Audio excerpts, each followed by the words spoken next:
Ah non, mais ce chignon, on dirait un sumo. Petite bougie, genre derrière, je l'allume jamais la bougie. Jamais je l'allume. Là, pour la vidéo, je l'ai allumée.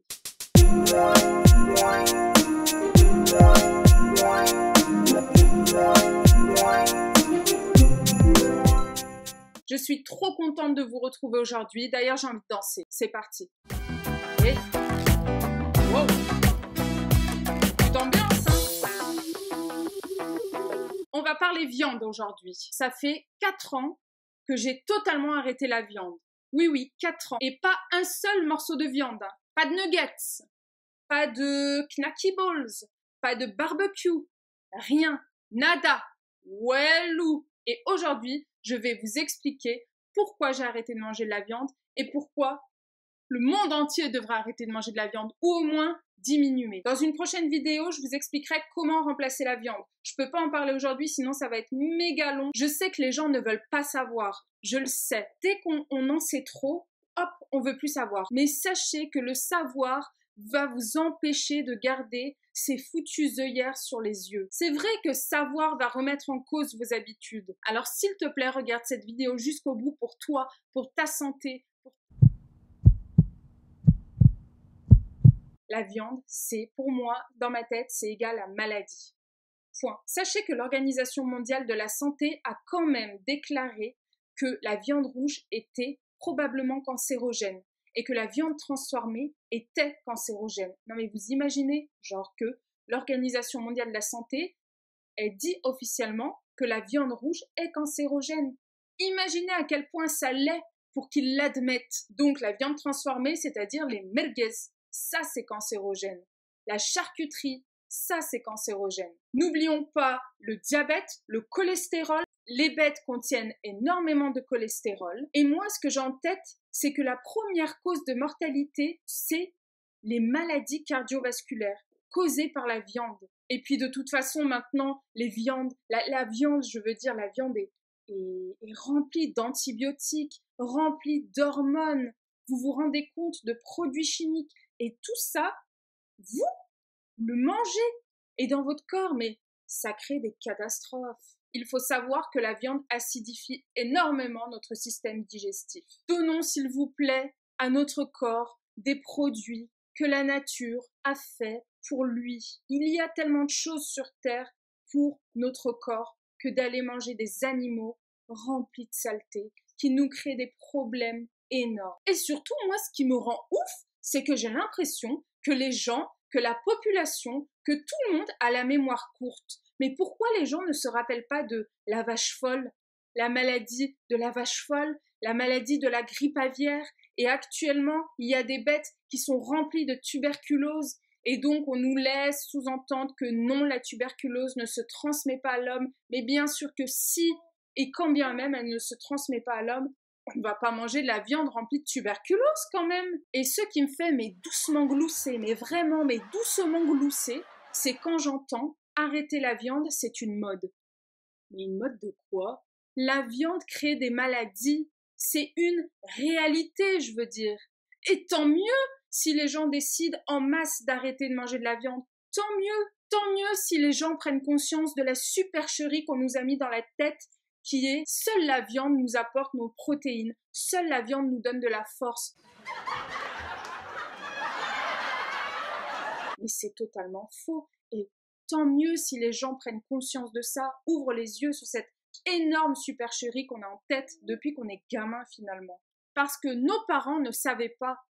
Nous, on a Internet, on a des livres, on est éduqués. On n'a pas le droit de se laisser embobiner et de croire tout et n'importe quoi. Et vous savez, il y a plein de grands athlètes, j'aime trop regarder sur Internet, il y a plein de grands athlètes qui sont devenus véganes, même pas végétariens, véganes, donc aucun produit issu des animaux, pas d'œufs, pas de beurre, pas de lait, rien.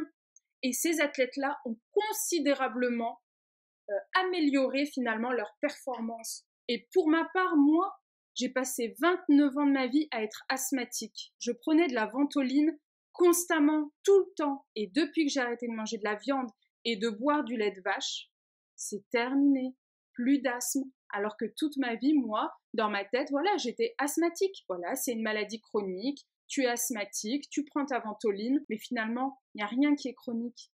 C'est notre débilité un peu qui est chronique. Tout se règle, c'est pas normal, tu vois, d'être asthmatique. Je vous invite vivement à regarder le reportage Earthlinks et le discours le plus important de votre vie de Gary Yourofsky. Regardez-les, ils sont géniaux. Et en fait, c'est simple parce que je me dis, mais comment arriver à avoir un corps en pleine santé, un corps au top de ses performances en mangeant du cadavre?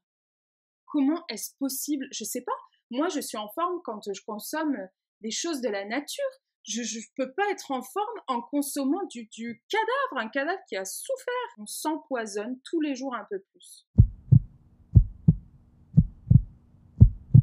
Maintenant, on va voir la maltraitance des animaux. Et je sais que ce point, beaucoup de gens s'en contrefichent. Ils préfèrent, savoir que la viande, ça leur cause du tort à eux, à leur santé. Mais le fait que les animaux souffrent, ça, s'en fiche un peu. Moi, non. Parce que la question que moi je me pose, c'est est-ce normal finalement que les hommes tuent, massacrent, torturent des animaux? Il y a 100 milliards d'animaux qui sont torturés, massacrés pour nos plaisirs gustatifs. Je veux dire, les animaux, ils ont un cœur. Les animaux ont un cœur comme nous.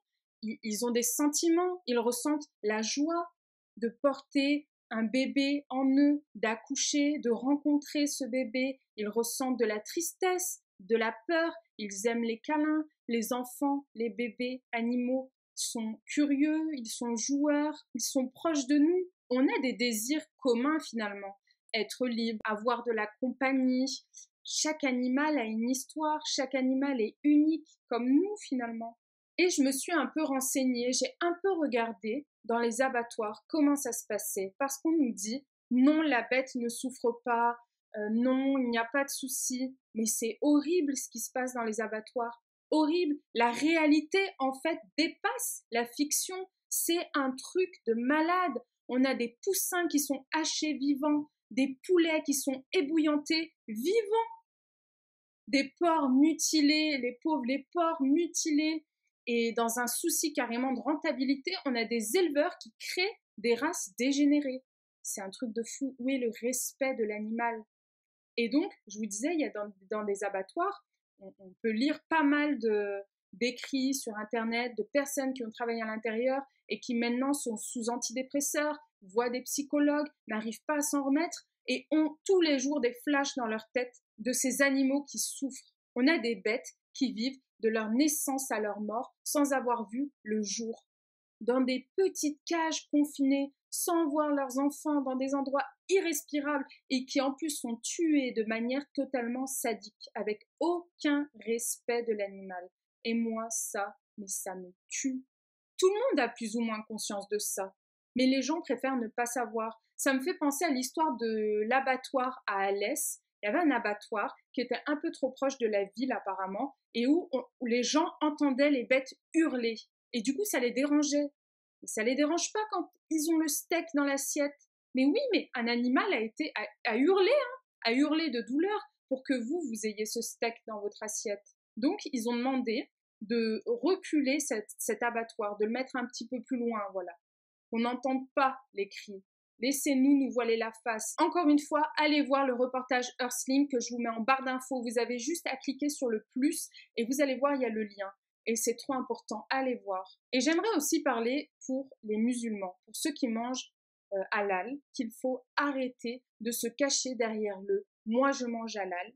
La bête ne souffre pas parce que dans le rite halal, la bête ne souffre pas. C'est vrai, quand on respecte correctement le rite halal, la bête ne souffre pas. Mais pour ça, il faut du temps, il faut y mettre du cœur, il faut vraiment être avec la bête, créer un lien de respect entre elle et nous. Il y a des conditions à respecter. Je vois l'abattoir de Gennevilliers en Île-de-France, il tue 400 poulets par jour. Et la personne qui fait ça a 8 heures. Son contrat, c'est 8 heures par jour pour les faire. Mais je veux dire, c'est pas possible. Il les tue à la chaîne. On peut pas respecter un rite halal. C'est se voiler la face que de penser ça. Et les gens se disent, moi, mon boucher, il m'a dit que c'était halal, c'est bon. On ne se cache pas derrière des bouchées, là. C'est votre personne, c'est vous. Et là, encore une fois, je me dis, les gens oublient vite. Il faut se rappeler les nombreux scandales de la viande halal qu'il y a eu. J'en pense à un, c'est, je sais plus quelle était la marque, mais on a retrouvé des traces de porc dans des merguez. Mais je veux dire, c'est pas choquant, c'est normal. On a de la viande halal, soi-disant, et de la viande pas halal est travaillée, tuée au même endroit. Mais forcément, tout se mélange.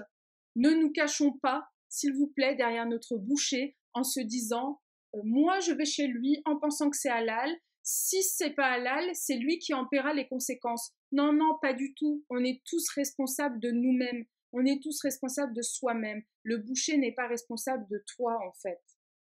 Donc voilà, j'ai essayé de vous expliquer vraiment voilà, les raisons pour lesquelles j'ai arrêté de manger de la viande. J'ai essayé de vous éclairer un maximum. Je ferai d'autres vidéos sur ce sujet parce que c'est tellement complet. Il y a tellement de bénéfices à arrêter d'en manger ou au moins diminuer un maximum. Ça vous fera le plus grand bien et le plus grand bien à la planète. Sur ce, je vous fais des gros bisous. J'attends vos commentaires. En attendant de se retrouver pour une prochaine vidéo, je vous fais de gros bisous.